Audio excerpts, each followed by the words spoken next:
Hey, Cristina Rad. Hey, what an experience this has been. A lot of flying involved to get here from there. Also known as Oh My God, It's Chris. She's a Romanian atheist vlogger.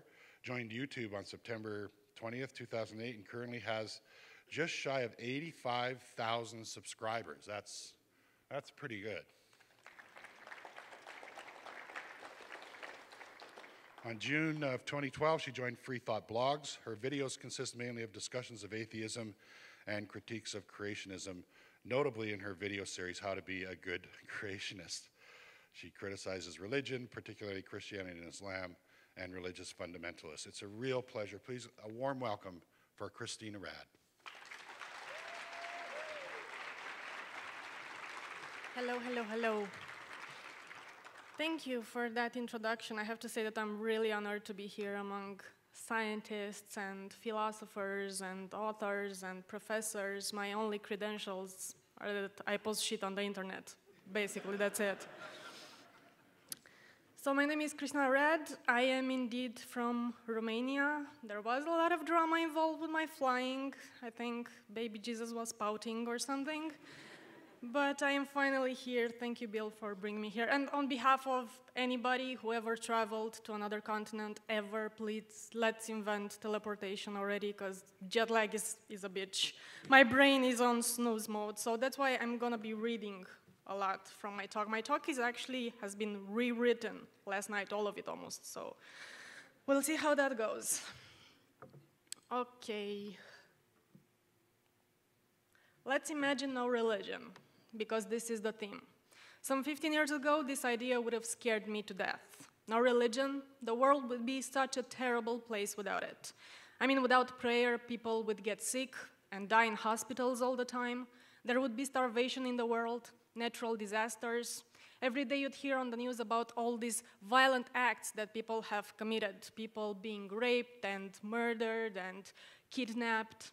There would be sexism, racism, homophobia, xenophobia, which, by the way, is an irrational fear of foreigners like me. It's not an irrational fear of Xena. Just thought to clear that up.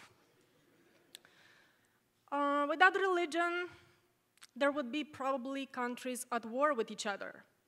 People might even end up creating nuclear bombs or committing genocide. Can you imagine that? Thank God for religion, so none of that ever happens, except for all the times it does. And by the way, I'm not implying in no way that those things are caused by religion, just merely that despite the widespread theistic claim that religion is an excellent source of morality, it doesn't seem to prevent bad people from doing bad things. And despite so many people testifying to the power of prayer, disease, accidents, natural disasters seem to strike without discrimination. I will talk a little more about that later on. Now, about 2 months ago, when I was asked to give the title for my talk so they can print the schedule and so on, I had no idea what I was going to talk about. So I just pretty much blurted out the nature of evil, because it's something I wanted to talk about for a while, and also because I knew that nobody will take me seriously if I said that the dog ate my title. So basically what I'm getting at is that the subject of my talk is not that. It's not the nature of evil. Though it will be a recurring theme, because what I want to talk about is anti-theism. And listening to other speakers, my talk kind of took a life of its own. Like I said, I've pretty much rewritten this entire thing. So I will be reading a lot because I don't want to forget anything, and my brain hates me right now. And as a fair warning, I'm pretty much going to disagree with everybody, so we'll see how that turns out. First, I want to disagree with William B. Davis, if I may. He mentioned in his talk, which was lovely, I loved it, that he would not call himself an atheist. He was just an unbeliever, that he's not an a-Santa Clausist, I think. And this is something that Neil deGrasse Tyson also makes kind of the same argument, that the word atheist should not even exist because this defines something that you're not, defines a lack of belief in something, and people should use labels to define what they believe in and what they do and so on. And I just disagree with that. I mean, the majority of people in the world do have a religion. The majority of people in the world do have hair on their heads, so that's why people without hair are bald. We're not afraid to use that word. The majority of people in the world are attracted to other people, sometimes to other things. Let's not get into that. So that's why we have words like asexual.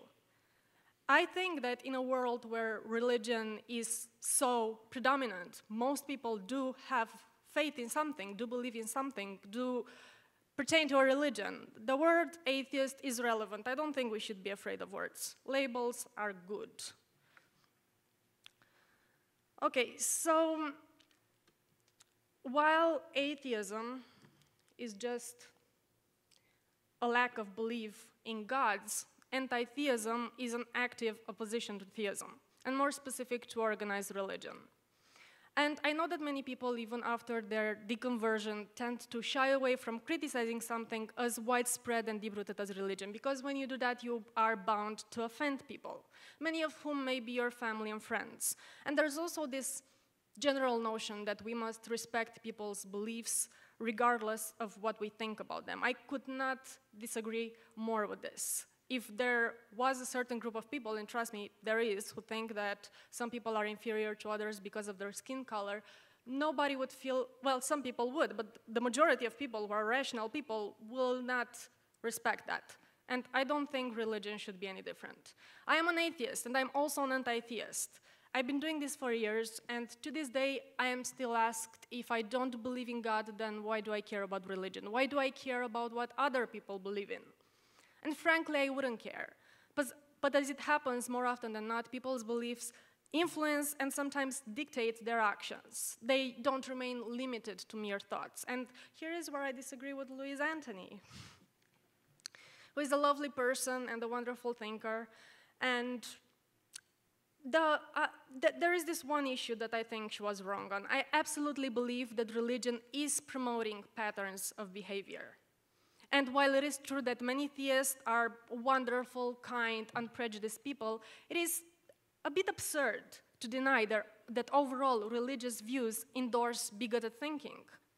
And yes, people can do horrible things in the name of science, too. People can do horrible things in the name of love. That they can use any excuse to do something bad. However, there is no book of science that dictates what people should do and should think. But there is a book of Christianity that says that gay people are an abomination. And there is a book of Islam that says that a woman's word is worth less than a man's word. If you truly are a believer, you have this highest authority possible, God, who has the power to bless you with infinite happiness and infinite bliss, and at the same time has the power to curse you with infinite suffering. So you have God telling you to do or to think X thing. And then you have millions, if not billions of people, of believers who are doing or thinking as thing. Then how can you possibly not see a pattern of behavior?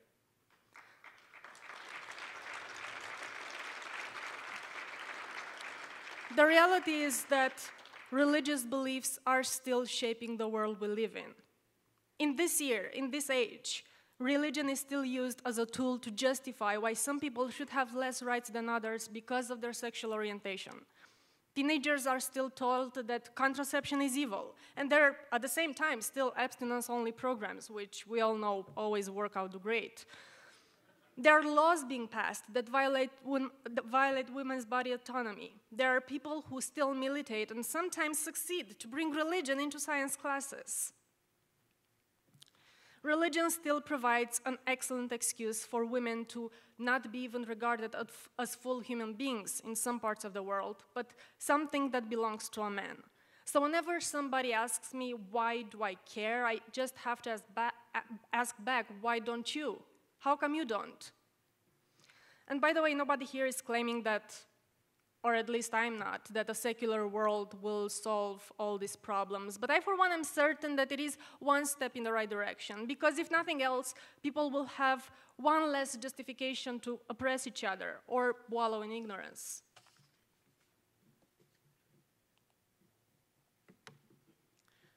And that's why I think that in this day and age, anti-theism is not only a legitimate position to have, but an important movement. A movement which doesn't aim to eradicate religion, but simply eliminate religion's influence in social, political, and cultural issues. For that purpose, I want to discuss some of the, let's call them, recurring themes that I guarantee anybody who is actively involved in this will encounter. I'm still encountering them almost every single day, either in blogs, YouTube videos, comments, or even in real life. For instance, this sadly popular claim, which I'm sure you're too familiar with, that people become atheists, and more specifically anti-theists because they hate God. That underneath every atheist, there's just a lost soul who hates or fears God too much to accept him into their heart. And to me, this is pretty much like saying that underneath every feminist, there is a poor barefoot woman who's just dying to bake you something.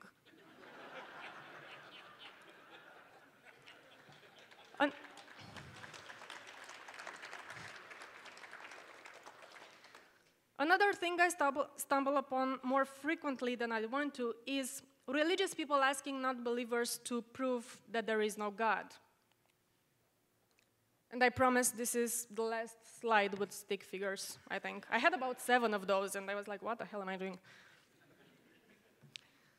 Now, the most common reaction that I've seen to this challenge is to get annoyed and start explaining that the burden of proof should always be on the one who's making the claim and that nobody can prove a negative of this sort. And I think people are right to respond that way. If I claim that there's an invisible, immaterial, non-detectable bomb on top of your head ready to go off at any moment, would you be able to disprove that? No, you cannot. However, you can ask me, why do I believe that? And after I give my reasons and my arguments, if you're able to refute those, you will demonstrate that my belief has no reasonable basis. So, of course, no one needs to prove that there is no God. All we have to do is refute the argument for God's existence to show that such a belief is unreasonable. And personally, I find this approach to be sound, however, lacking in results, somewhat. From what I've seen, it almost always leaves the inquirer unsatisfied, because the request to prove that there is no God is, like I said, presented as a challenge. And by responding that way, what you're basically saying is, I don't need to participate in this race to win. All I have to do is watch you lose, and the victory will be mine. And it's true. That is true. However, unfortunately, it leaves more often than not, it leaves your opponent thinking that you simply failed the challenge.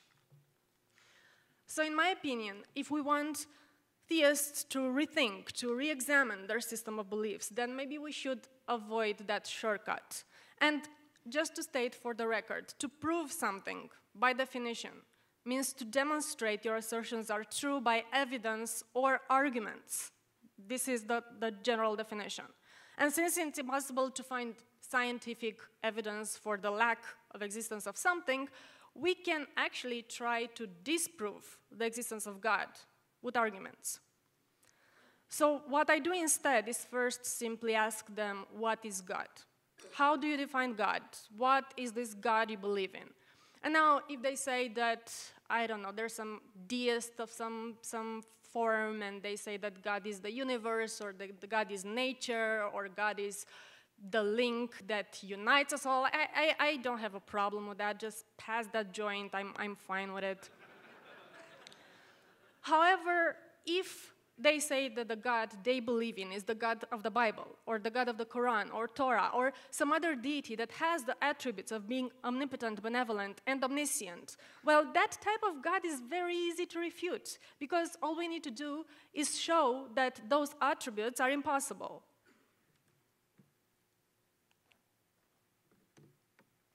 First, there is the omnipotence paradox. I know you're familiar with. Very quickly, just to give the most popular example. If God is omnipotent, can he create a rock so heavy that even he cannot lift? This paradox shows that the concept of omnipotence is logically inconsistent. It is a logical impossibility, if you want. Many theologians have tried to solve this problem. In my opinion, I'm not satisfied by any of their solutions. if I can call them that. The two most popular that I've seen, one is not that popular, is that God can in fact create a rock so heavy that he cannot lift, but from that moment on, he would cease to be omnipotent. And they claim the paradox is an absurdity because God would never do such a thing. He would never cut off his own omnipotence. Basically, God's power can only be limited by God's will. But that leads to another paradox, because we can always change the question to, can God create a being more powerful than himself? And if you're a theist and you say yes to that, you're pretty much screwed in this debate. It's over. And another response is that God cannot create a rock so heavy that even he cannot lift, but that doesn't contradict the concept of omnipotence, because God is omnipotent in that he can do anything that's possible according to his nature. And since he is all-powerful, creating such a rock would contradict his nature. But if God's omnipotence is limited by his nature, that means that God's omnipotence is not absolute. In fact, there's nothing special about it. Human beings too, and for that matter, everything else that lives, we are all limited by our own nature. We find impossible to do the things that contradict our nature. For instance, we cannot see Neptune with the naked eye. It's too dim. Personally, I cannot see y'all in the front row with the naked eye. I need contact lenses because I'm blind as a bat. But that's beside the point. The point is that if we define omnipotence as being all-powerful within the limits of your own nature, then we are all omnipotent except for all the things that we cannot do. The concept of omnipotence is rendered meaningless. And by the way, my favorite example is, can God create an argument so weak that even he can believe? I love that one.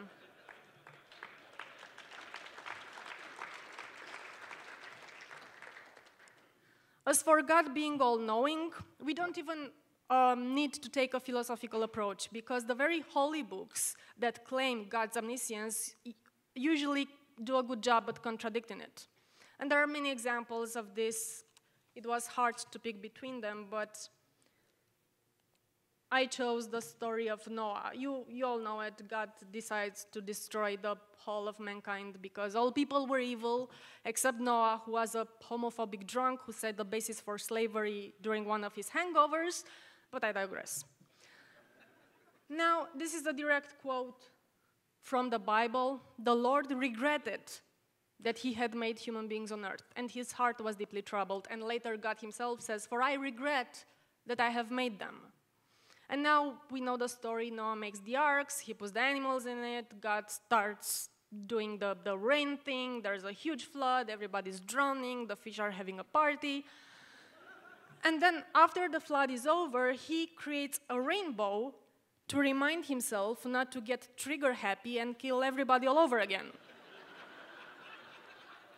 And trust me, there are many, many, many more examples like this in the Bible, plenty in the Quran, where God is either testing people or remembering something or regretting something he did. All this is in direct contradiction with the concept of omniscience. An all-knowing being cannot have regrets because he cannot make mistakes, because he knows everything that's ever going to happen, by definition.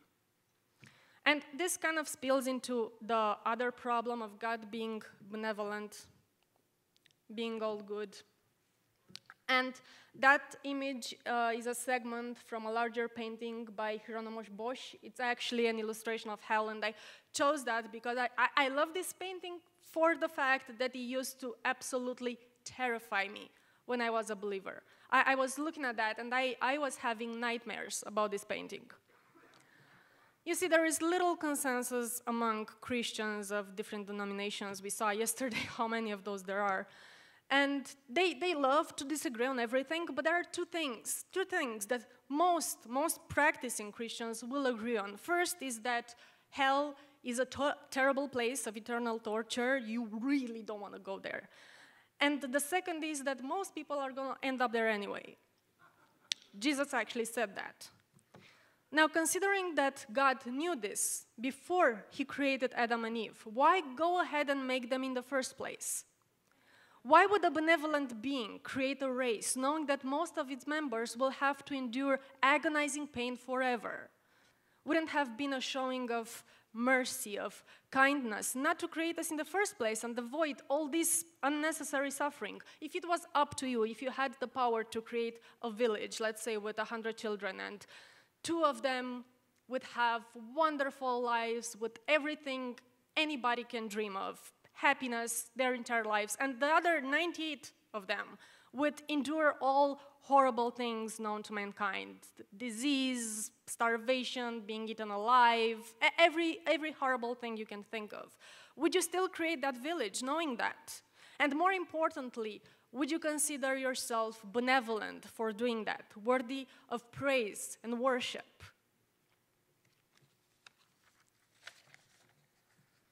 It absolutely amazes me how many people don't see the paradox in believing that God is merciful because if you follow his rules and you worship him, he will save you from hell, a place that he himself created to punish you if you don't follow his rules and worship him. So basically, God is benevolent because he's saving you from himself. Now, I find the problem of evil, and what I mean by evil is basically suffering, the immense amount of it, both in this life and supposedly in the afterlife. I find that to be incompatible with the concept of benevolent God, and this is actually one of the things that brought me to my atheism, that and reading the Bible, of course. The fastest way for anybody to become an atheist is to read the Bible. And I'm sure nobody here is unfamiliar with the problem of evil. I'm not going to get into the premises of it, but since this is, in my opinion, one of the most compelling arguments that somebody can make in order to get somebody to reevaluate their religious beliefs, I think it's important that we point out distinctions between 2 categories of evil. There is the moral evil, which is restricted to the willful acts of human beings, murder, torture, and so on. And then there is the natural evil, the suffering that is not generated with intent by humans, but simply happens. Hurricanes, floods, uneven availability of resources or lack thereof, and so on. Now, if we were to completely eliminate the moral evil, if suddenly all human beings would stop committing immoral acts, we would still be left with an immense amount of suffering in the world caused by the natural evil. And I know that when confronted with the age-old question, why does God allow evil if he's benevolent, the usual response from theists is that this is all a consequence of the original sin, that all the suffering, the pain, disease, and misery people endure is because Eve, and we know is mostly Eve's fault because it had to be a woman that doomed the whole of humanity. Well, all that is because she ate from the tree of knowledge of good and evil, and now we're all screwed. Lesson learned, kids, knowledge is bad. And by the way, that painting is called Eve in the Garden by Anna Lee Merritt. You know, in case this talk sucks and you hate it, at least you have like an art show. But even if we accept that it was the case, that now we are just paying for the original sin, I've never seen anybody I've confronted with this being able to justify why is this evil so unequally distributed.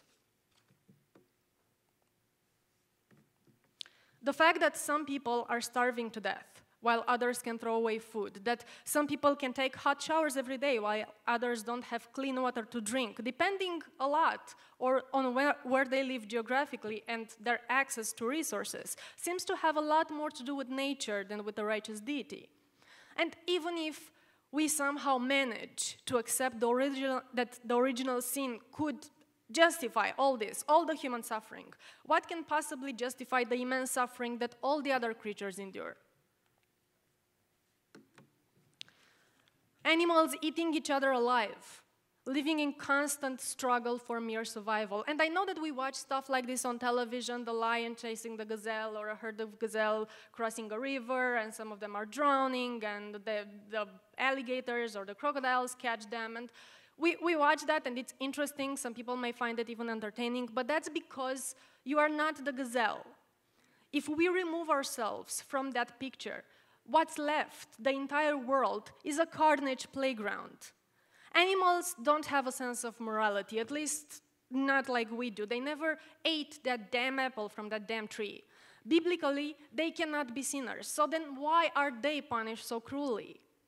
If our world was designed with intention by an omniscient being, an entity that had absolute knowledge of everything that's ever going to happen in and with that world, then this being is unquestionably responsible, morally responsible for the evil happening in it. This is a fundamental principle of morality. If you commit an act with intention and knowing ahead of time for sure the results, then you are absolutely responsible for those results. And here is where I disagree with Mr. Deity. I'm his biggest fan, by the way. At one point in his talk, he said that by engaging in debates about cosmological argument and so on, we give credit to these arguments, and we shouldn't, because these arguments are not evidence. So there is no reason that we should treat them as such, acknowledge them as such. But if a religious person finds a certain argument convincing enough to justify their belief, then refuting that argument is essential in getting them to rethink their position. God, by definition, cannot be proven with science. I was a Christian. If anybody asked me to prove God with science, I would just laugh, because proving God with science would render the concept of faith meaningless. And religion is based on faith. The faith is described as believing what you cannot see. Mark Twain said, believing what you know ain't true. Something of that sort. So that's why I want to address at least one of the arguments for God's existence, because I think it's important to do that if you, like I said, we want people to rethink their position.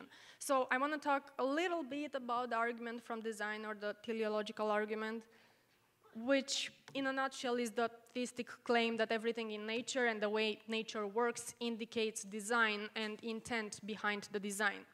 That there is an undeniable display of complexity, order, adaptation, ironically, and beauty in the world. All of this pointing to an intelligent mind behind its creation. And this argument is, in most of its form, was meant to defend the concept of a monotheistic God, even before monotheistic religions such as Christianity were invented. 2.5 millennia ago, Socrates was arguing that the eyelids protecting our eyeballs cannot possibly be the result of chance, but indicate intelligent planning and intent. And Cicero, some 45 years BC, don't quote me on that, but I think that's right. I have a quote from him. He says, when you see a sundial or a water clock, you see that it tells the time by design and not by chance. How then can you imagine that the universe as a whole is devoid of purpose and intelligence, when it embraces everything, including these artifacts themselves and their artificers? Yeah, that.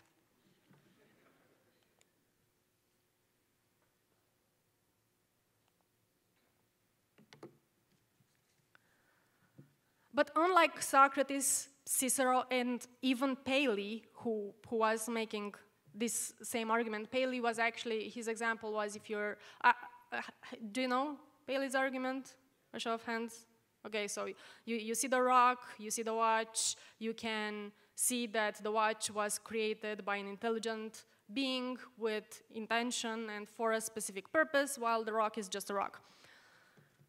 So, unlike him, and Cicero and Socrates, who were making arguments in times where little was known about biology and how nature works, today's proponents of the watchmaker analogy should not have the luxury of remaining ignorant. That's why I think it's important to address arguments like this.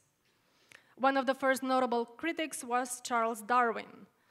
The old argument of design in nature, as given by Paley, which formerly seemed to me so conclusive, so this is what Darwin says, fails now that the law of natural selection has been discovered. And I also have to point out that to me, Paley's analogy always failed from the get-go, simply because while comparing a rock or a stone with a watch, this analogy automatically points to the watch as being intentionally designed, while it leaves out the rock, while the teleological argument, the argument from design as a whole, is meant to show that everything was created by God with intelligence and for a purpose, including every single rock and stone. So that analogy for me always failed just for that reason. And this analogy wasn't Paley's sole contribution to the teleological argument. He was also the first to give the complexity of the human eye as proof from design. We know that Richard Dawkins utterly destroyed that. He also argued, though, that many parts of the human anatomy are not only proof that we were intelligently designed, but also that our Creator is a merciful one. And many of these examples, if you go ahead and read them, will make great source of humor, I guarantee. They're very entertaining. One such argument, for instance, was the apparent perfect design of the human nose. He was saying something like, isn't the fact that our nostrils are pointing down proof enough that our Creator is a loving one who cares about our welfare? Wouldn't have been a misfortune, he argued, if our nostrils were placed pointing up. It would suck when it's raining. Another advocate of this argument, I'm sure you know him, Michael Behe, who introduced the term irreducible complexity, a concept that is still enthusiastically embraced by the proponents of the so-called intelligent design argument. One of the examples he gives is, you know it, the infamous bacterial flagellum. For the reference, I want to read his exact quote. So this is what he says. I remember the first time I looked in a biochemistry textbook and I saw a drawing of something called a bacterium flagellum with all of its parts in all of its glory. Glory. It had a propeller and the hook region and the drive shaft and the motor and so on. I looked at that and I said, that's an outboard motor that's designed. Now, of course, this only points to be his poor understanding of basic evolutionary biology, since now we know how highly complex systems can be the result of natural selection and working in tiny steps without requiring a deity in the sky doing that. But I wonder how many of the believers who are now quoting Behe are aware of what the bacterium flagellum is, what it does, namely in its function in the bacterial locomotion. Let's take, for instance, the example of the bacterium Salmonella typhi, which causes the typhoid fever. The illness is transmitted through the ingestion of food or contaminated water. The bacterium perforates through the intestinal wall using its flagellum to escape the stomach's acid, and then it spreads to the lymphatic system, into the organs, and then the symptoms include high fever, diarrhea, headache, nosebleed, abdominal pain, enlargement of the liver, delirium, intestinal hemorrhage, intestinal perforation, and septicemia, all of it fun stuff. There is an annual estimate of 16 to 33 million cases of typhoid fever, and most of those are children or young adults. This bacterium could not survive inside the human body if not for the glorious flagellum. The perfect example of intelligent design, the creation of a benevolent designer. Fine-tuning is another variation in this argument, which a lot of people find so compelling. It tries to demonstrate that if we take into account the multitude of conditions required for life to exist, we can conclude that life on Earth could not have come about by accident or chance. You've heard this. One creationist program famously calculated the probability of life on Earth to appear spontaneously, and the claim was that it's so improbable that it could be compared to winning the state lottery by finding the winning ticket on the street and continuing to find it every week for 1,000 years. And this type of probability calculations are often used to point out the improbability of life, how unlikely it is to have happened naturally. So obviously the alternative is that God did it.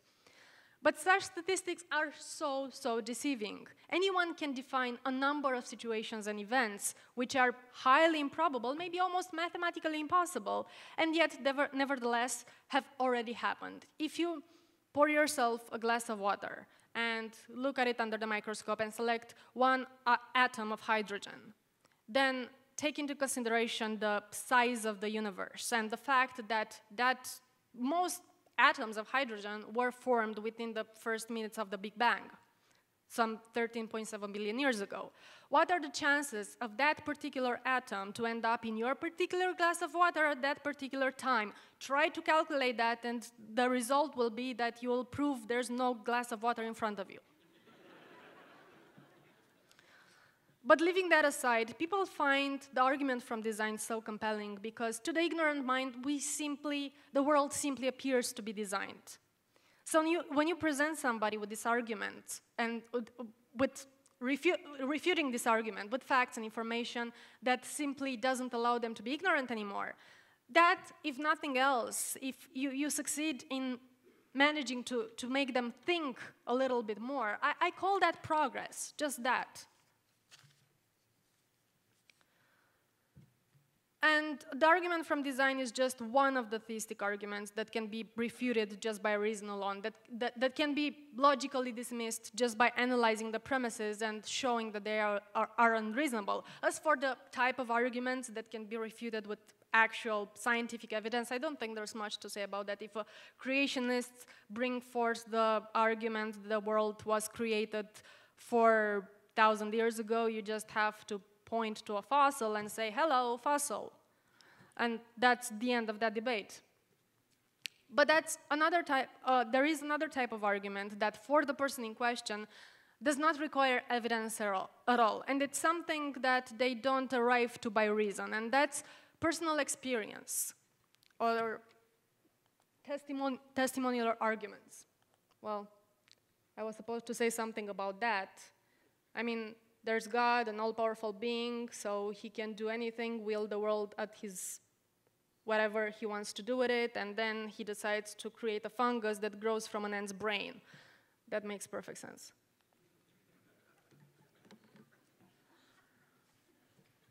Okay, so personal experience is obviously something that you either experience yourself, or you witness somebody else experiencing it, or you are simply informed by another person who experienced it, by a witness, and you believe them. To me, this is the most interesting argument supporting the belief in any type of supernatural phenomenon, as it is probably the most convincing for the subjects involved, while at the same time being virtually impossible to validate or negate. How can you refute a person's report of seeing an angel, or hearing God's voice, or feeling the presence of the Holy Spirit? The power of such occurrences over the human mind is undeniable. I can personally testify to that, as I experienced it myself on a couple occasions. I just want to take the time. Okay. So the first time I remember experiencing something like that, I was about 7 years old. I was at my aunt. It was the middle of the night. I was about to fall asleep, and I opened my eyes, and I saw a woman sitting on the chair in front of me. And I saw her as clear as I see you today. I was not dreaming. She was there in detail. I could see the clothes. I could see there was a blank stare on her face. I was absolutely petrified. I closed my eyes. I said a prayer, opened my eyes. She was gone. And it was actually years and years that I was obsessing over this incident. I remember I was looking at family photos, trying to identify this ghost because I was sure she was a ghost. So I was trying to find if somebody in the pictures resembles what I saw, and there was nothing to my satisfaction. However, later, when I was about 17 years old or so, it was the first time I tried to find a reasonable explanation for what happened. So I used Google. And what I read about is a phenomenon called hypnagogia. It is basically the state you're in either when you're about to fall asleep or when you're about to wake up. And the mental phenomena that can occur during this phase include lucid dreaming, hallucinations, or out-of-body experience. And I was reading more about it, and I read that a lot of people actually experience something like that. They just see something, a spider or a snake or a person, and then it's gone, and they're not dreaming. It is an actual hallucination. And these hallucinations can be induced by something as simple as lack of sleep or exhaustion, or it can be something a lot more serious, like a brain illness, a brain disease, something that needs medical attention. But what I want to point out is that as soon as my mind allowed the possibility of a natural explanation, and I tried to find that with an open mind, I found it. I found a natural explanation for what happened. And I think it's important that I mention that when I grew up, I was surrounded by superstition. I knew a lot about ghosts, surrounded by ghost tales. So I was very familiar with the concept of ghosts at the time when I had my vision. And one thing that people with superstitious beliefs never consider is that supernatural revelation, whether they are divine encounters or otherwise, are limited by one's knowledge. I couldn't have a hallucination about a ghost if I didn't know what a ghost was. The same way, I doubt a born-again Christian who has no knowledge of Hindu deities could have a revelation about Shiva. Or a child from South Africa who never heard about Scientology, he's not likely to have a lucid dream about Xenu.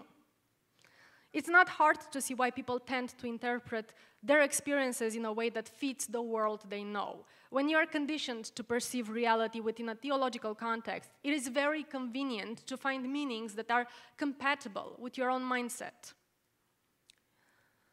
And another testimonial argument, if I have a little more time,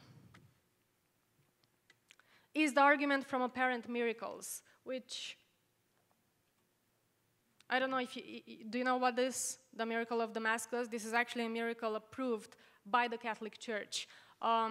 So it reads as it follows. This is a woman named Myrna Nazul. She's a Syrian mystic.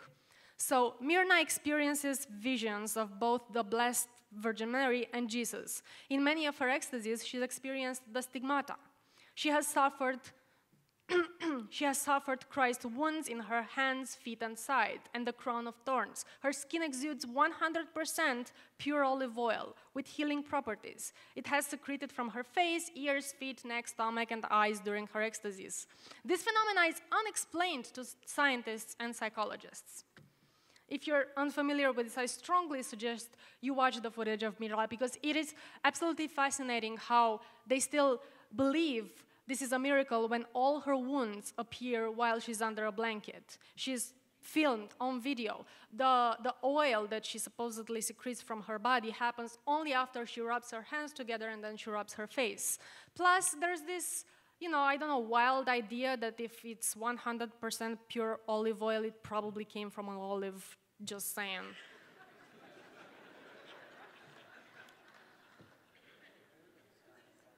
And I have a lot more on this. I wrote till my eyes bled last night, but I don't have any more time.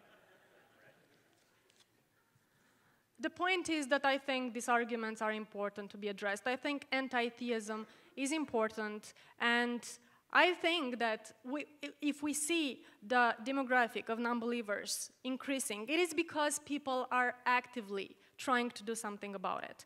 And yesterday, magician, I'm sorry I don't remember his name, Zoltar, was referencing Phil's plate, "Don't be a dick" talk, because, like I said, when you address people's beliefs, you sometimes offend them.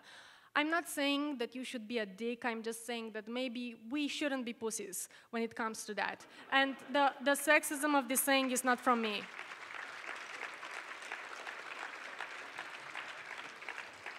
Okay, maybe I have 10 minutes for questions, I think. Is that right? Okay.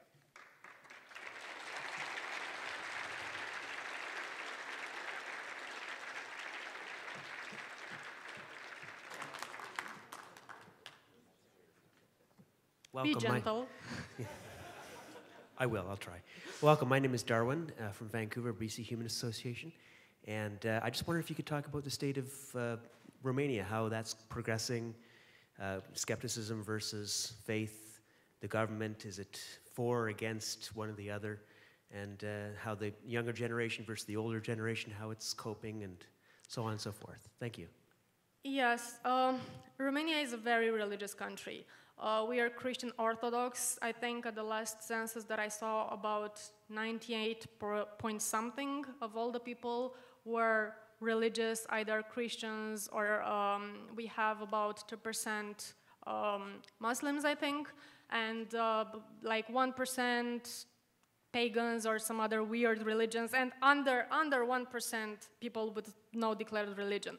We are very religious, highly religious. I think it happened as a counter effect to communism because the dictatorship was so hard and people associated communism with atheism and with being evil. And after that went down, there were churches everywhere. People got happy, and they still got happy. However, I am really, really, really happy to say that on the 25th of May, there will be a conference in Romania, a skeptic conference. First skeptic conference in Eastern Europe. Yay. I'm very curious to see how many people show up.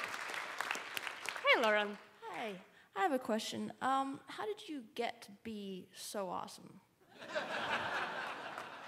Well, about 5 years ago, I posted a video on the internet, and now I'm in Canada. How about that? Hello, Cristina. My name is Graham Huckin. I live in Vancouver. I've just wondered, you hadn't said how you went from the state of being a Christian, how you came to see the other side of it is the first thing. And the second one is there likely that you're going to regress and we can look forward to some videos of you being born again? Thank you. It's a very long story.